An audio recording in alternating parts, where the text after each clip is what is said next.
Rais wa Jamhuri ya Muungano wa Tanzania Dr. Samia Suluhu Hassan hii leo amepokea hati za ubalozi kutoka mabalozi mbalimbali walioko ndani na nje.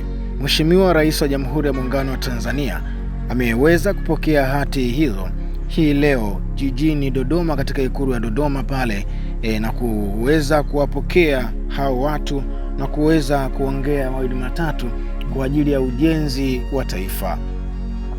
Mengi kati ya machache ambayo yamejadiliwa ni pamoja na ushirikiano mzuri katika utendaji wa majukumu, uwepo wa balozi katika maeneo ya Tanzania na nje ya Tanzania imekuwa na nguvu zaidi, na hata kuimarisha umoja wa kitaifa na kimataifa.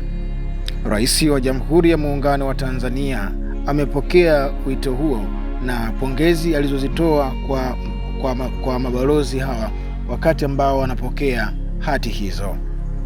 Baada ya hayo machache niliyokuambia, kati ya mengi ambayo yalitendeka leo katika Ikulu ya Chamwino jijini Dodoma, ili uendelee kupata vitu vingi kutoka kwetu, basi wecha msingi subscribe channel hii, alafu utakuwa ni moja kati ya familia. Lakini pia kupitia hiki ambacho umekisikia, nini maoni yako?